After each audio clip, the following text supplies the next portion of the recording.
So hello everyone, very good morning. We are going to discuss about the parallelogram law of vectors addition. Previous day we have discussed about triangle law of vector addition. आज हम पढ़ने जा रहे हैं parallelogram law of vector addition. Clear?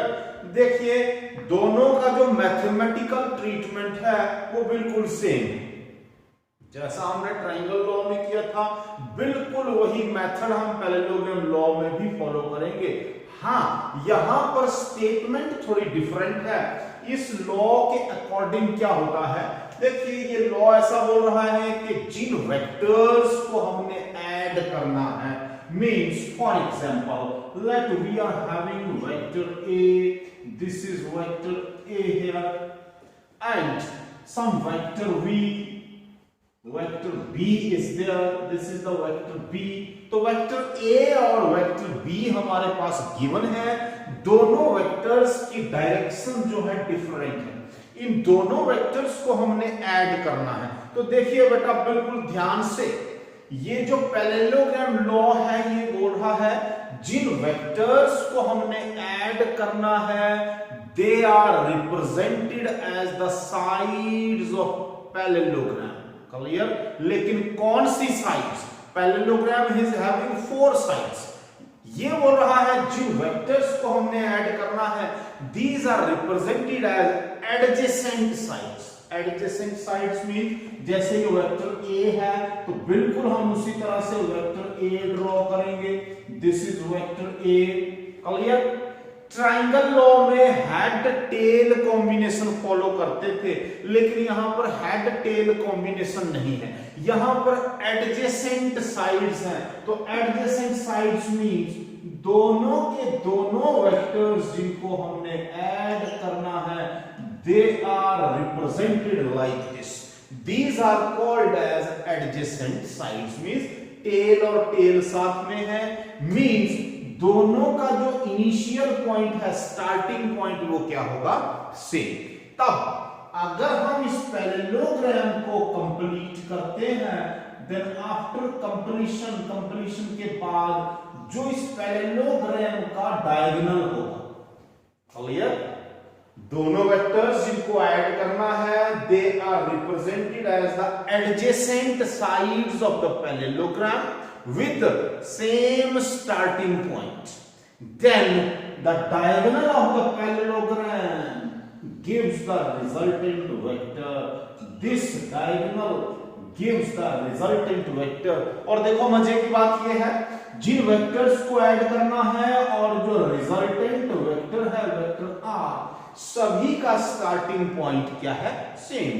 तो vector A, vector B and vector R they are co-initial vectors. ठीक है?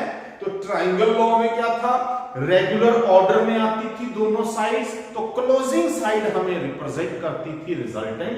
But in case of parallelogram law both the vectors जिनको ऐड करना है they are represented as adjacent sides.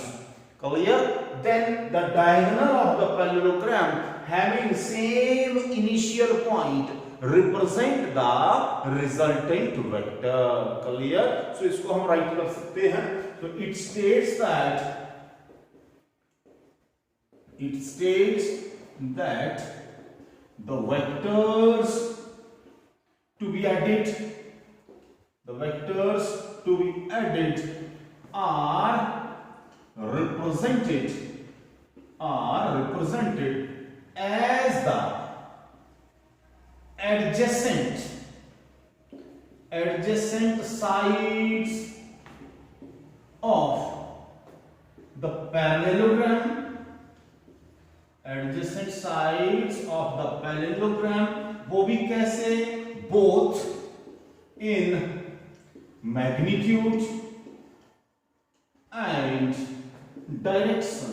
both in magnitude and direction। जिन vectors को add करना है they are represented as the adjacent sides of the parallelogram both in magnitude as well as in direction।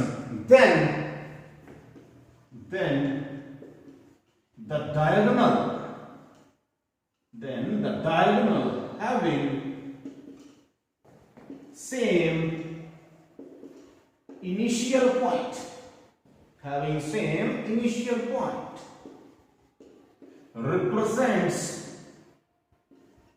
same initial point represents the resultant vector both in magnitude and direction। ठीक है, तो बोलने का मतलब जिन vectors को हमने add करना है उन वेक्टर्स को हम पैरेललोग्राम की एडजेसेंट साइड्स की फॉर्म में रिप्रेजेंट करेंगे, तब उस पैरेललोग्राम का जो डायगोनल है with same initial point it gives the resultant vector, and this resultant vector r is equals to vector a plus vector b। Clear? Means here it is again the resultant vector which produces the same effect as is produced by these two vectors collectively। ठीक है, जैसा ये काम दोनों vectors इकट्ठे मिलके कर सकते हैं वैसा ही काम ये सिंगल वेक्टर कर रहा है, इसलिए इसका नाम रखा गया है रिजल्टेंट वेक्टर। क्लियर? तो ये आ गया आपका statement. Now we have to find out the magnitude as well as direction of this resultant vector। हमने इसकी magnitude और direction find out करनी है, and that is also called as analytical method to find out the magnitude and direction of resultant vector। So next is that is analytical method to find the magnitude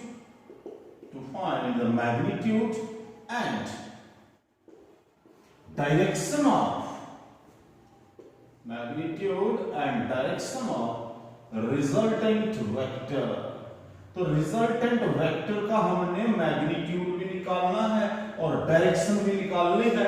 ठीक है, बिल्कुल carefully करें। This question carries 4 marks. ठीक है, तो इसलिए हमारे पास वही दिया है, पैरेललोग्राम गिवन है, we have to find out the magnitude as well as direction of this resultant vector. So again we will consider this as Pythagoras theorem. You have done it earlier, हमने triangle law में भी यही same method follow किया था, बिल्कुल same. ठीक है, A to Z it is similar to that now। अब बिल्कुल वैसे ही होना है जैसे हमने triangle of vector addition discuss किया था। So for that purpose now let us draw a perpendicular like this. Clear? And let this is point O, this is P, this is Q and here it is M। Triangle law में भी मैंने same यही points right किए थे। ठीक है, तो देखिए अब की बार फिर से हम पाइथागोरस थ्योरम यूज करेंगे। Within this triangle we are having a triangle here, this is the triangle QOM। इस ट्रायंगल में हम यूज करेंगे and we will find the value of OQ। Clear? इसलिए हम बोलेंगे ड्रॉ नॉर्मल और perpendicular, you can say QM और OM। OM के ऊपर हमने QM परपेंडिकुलर ड्रॉ किया है। ऐसा करने के बाद हमें एक राइट एंगल ट्रायंगल मिल रही है जहां से हम फाइंड आउट कर सकते हैं।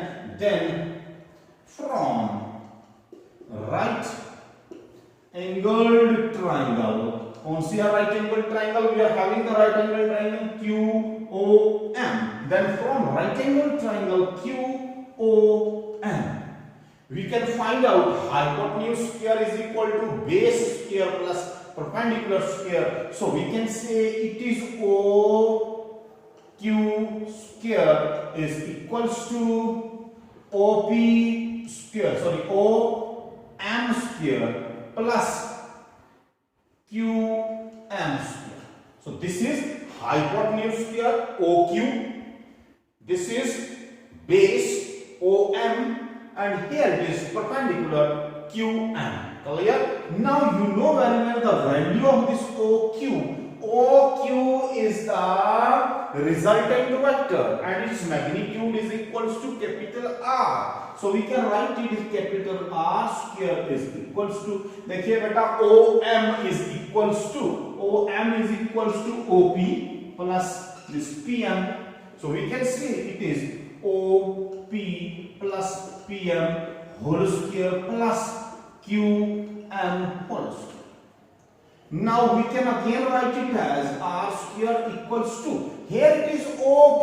OP is the magnitude of this vector A. So we can write it as A plus PM whole square plus QM whole square.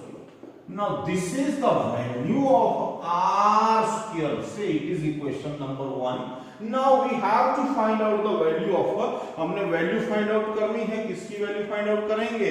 We have to find out the value of PM and QM. तो PM और QM की हमने value find out करनी है, तो आप ध्यान से देखें, तो we have to find out these two values. This is QM and here it is PM. So from this triangle, this is the right angle triangle we are having. From this right angle triangle, we can find out the value of PM and QM. ठीक है? So we can say from right angled triangle, we are having a right angled triangle. This QPM. This is here the angle theta between vector A and vector B. ठीक है, तो angle theta हमारे पास given है, तो इसलिए हम unknown divided by known का formula use कर लेंगे. तो इस ट्रायंगल में अगर हम ध्यान से देखें, we have to find out the value of this PM firstly. So PM divided by, this is unknown to us, this we have to find out. Clear? तो unknown divided by known. Known कैसे? देखिए PQ is equals to this vector B. Parallelogram की एक जैसी आमने सामने वाली lines हैं, साइड्स हैं. So this is equals to what? This is also equals to vector B. So we can say this is equals to PQ. So PM upon PQ is equals to, देखिए unknown divided by known we are using, तो it is equals to PM. PM क्या आ गया आपके पास बेटा? देखिए जल्दी से. PM is the base, तो base, this is base upon hypotenuse. कौन सी ट्रिगोनोमेट्रिकल रेशियो आ गई? cos. ठीक है, so it is cos of theta. So from here we can say PM is equals to PQ cos of theta.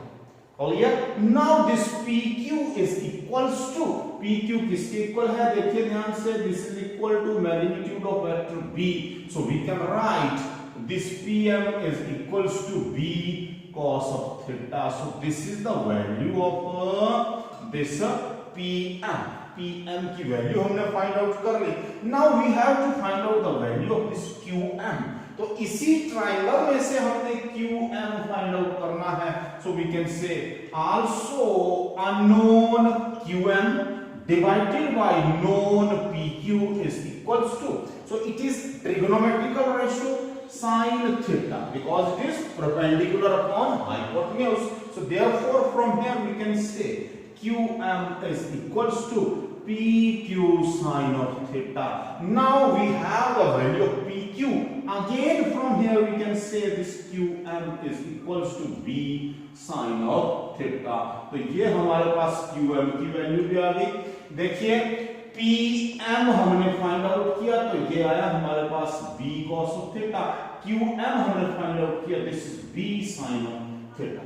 बिल्कुल वैसे हो रहा है जैसे triangle law of vector addition में हुआ था. Now we will substitute the value of this B cos theta and B sin theta in equation number 1. So we can say put equation 2 and 3 in equation 1. So therefore equation 1 implies from equation 1 we can find out, हमने value find out करनी है first equation से बेटा, that is R square is equals to, now here it is A plus PM means A plus PM is B cos of theta whole square. Clear? Plus here it is QM whole square. So QM की value है B sin theta.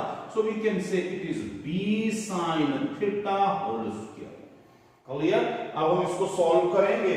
Solve करने के बाद we will find out the magnitude of this resultant vector, and it implies this r square equals to, now it is here A plus B cos theta whole square. So we can say it is A square plus B square cos square theta plus 2AB cos of theta. Now it is plus B sin theta whole square. So we can say it is B square and sin square theta. Clear? Again here it is B cos square and here it is B square sin square. So we can take common term. So A square plus B square into, here it is cos square, so cos square theta. Here it is sin square theta plus, now it is 2AB cos of theta. Now you know very well that sin square theta plus cos square theta is equals to 1. So it is A square plus B square into 1 plus 2AB cos of theta, or we can say this r is equals to under root A square plus B square plus 2AB cos of theta. So again the magnitude of the resultant vector is similar to that which we have find in a triangle law of vector addition. Triangle law of vector addition में भी हमने resultant vector का magnitude find out किया था, तो वो भी बिल्कुल इतना ही आया था. मेथड भी बिल्कुल सेम था A to Z. Only the difference is statement. ठीक है, स्टेटमेंट में फर्क है. तो which is magnitude of resultant vector. तो रिजल्टेंट वेक्टर का मैग्नीट्यूड आ गया. Now we have to find out the direction of this resultant vector. For the direction find out करने के लिए we will find out the tangent. Clear? Tangent we have to find out. This tangent will give the value of direction. Now let us consider that this resultant vector make some angle alpha. ठीक है, तो let vector r makes angle alpha with vector a. vector r vector a के साथ alpha angle बना रहा है. ठीक है, तो इसलिए अब राइट एंगल्ड ट्रायंगल है हमारे पास, ये वाली पूरी की पूरी ट्रायंगल, बिगर जो ट्रायंगल है, that is then from right angled triangle, here it is Q O M. So Q O M right angle triangle में से हमने फाइंड आउट करना है tangent alpha is equal to perpendicular upon base. So perpendicular is here, that is QM divided by base of the triangle is OM. So it is OM, और we can write it as QM divided by OM is equals to OP plus PM. So we can say it is OP plus PM. Now we can substitute the values of these quantities. देखिए QM किसके equal आया है बेटा? That is equals to B sin of theta. So it is here B sin of theta divided by OP. OP is equals to magnitude of vector A. So it is A plus PM. PM is equals to B cos of theta. So it is B cos of theta. So this gives the direction of resultant vector. Again it is similar in case of triangle law of vector addition. तो देखिए बेटा, हमने triangle law of vector addition किया, parallelogram law of vector addition किया, दोनों में सिर्फ एक ही डिफरेंस, जो स्टेटमेंट है दोनों लॉज की वो अलग अलग है, लेकिन जो मैथमेटिकल कैलकुलेशंस हैं वो बिल्कुल सेम है, सिमिलर है दोनों के केस में। तो ट्रायंगल लॉ में जिन वेक्टर्स को हमने ऐड करना होता है, those vectors are represented as the sides of the triangle but in regular order. Then the closing or third side of the triangle in opposite order gives the resultant vector. Clear?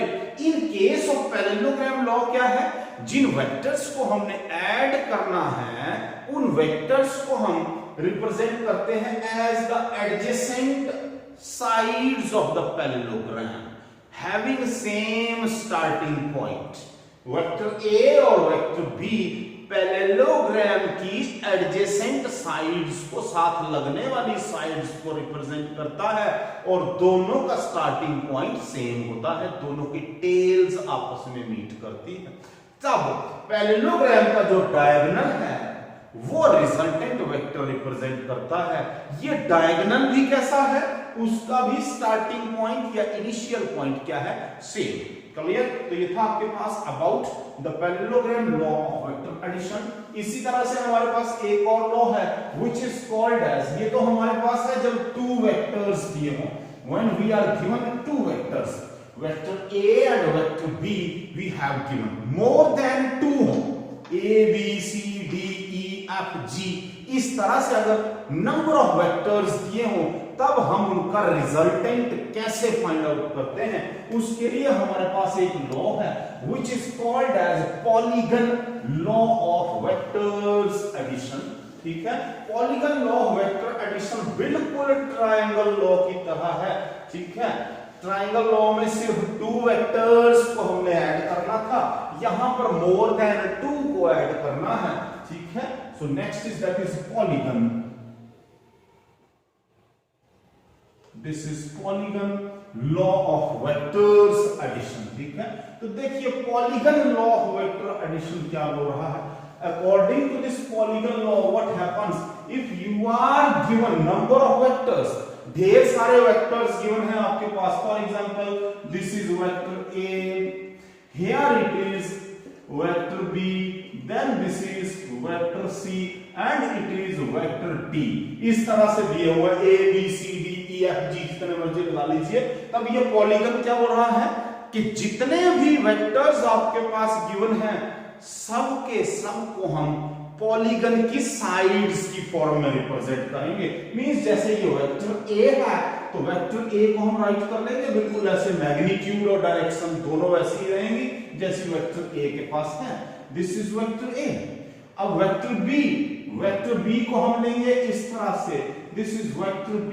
तो देखिए यहां पर भी हम head and tail combination follow करेंगे, जैसा triangle law में किया था बिल्कुल वैसा ही करेंगे। इसी तरह से वेक्टर C हमारे पास आ गया, दिस इज वेक्टर C। तो जैसे vector A B C right किए हैं वही मैग्नीट्यूड वही डायरेक्शन, उसी तरह से वेक्टर D इज देयर, सारे के सारे हम रिप्रेजेंट किए जा रहे हैं इन head tail combination which is called as regular order. तब ध्यान देने वाली बात है, then the closing side of the polygon in opposite order represents the resultant vector। तो ये वाली साइड बचती है पॉलीगन की, this closing side represents the resultant vector। ये आ गया जी हमारे पास resultant vector R equals to vector A plus vector B plus vector C plus vector D। Clear? आप समझ गए, क्वाइट सिंपल। तो इसकी स्टेटमेंट आप लिख सकते हैं, the vectors to be added, the vectors to be added are represented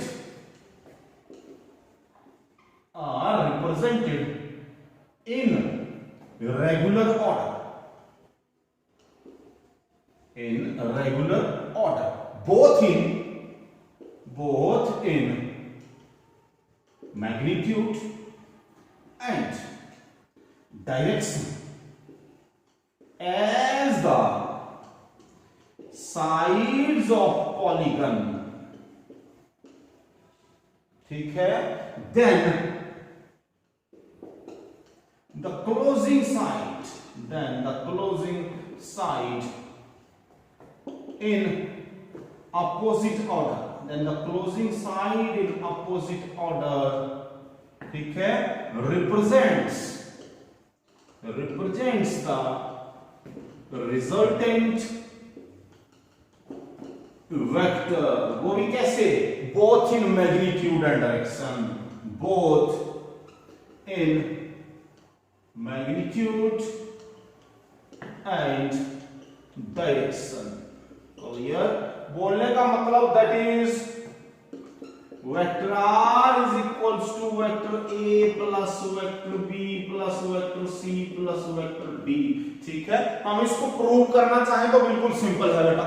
देखिए पहले हम लेंगे first to vectors, vector a और वेक्टर b को जब आपस में ऐड करेंगे तो हमारे पास एक ट्रायंगल बनेगी इस तरह से। इन दोनों का जो रिजल्टेंट आया उसका नाम रख रहा हूं r1 and this r1 is equal to vector a plus vector b। अब हम इन दोनों को भूल जाएंगे, इनका रिजल्टेंट आ गया है कौन, r1 और c वेक्टर को आपस में ऐड करेंगे तो एक और ट्रायंगल बन रही है इस तरह से। This is r1 vector plus c vector.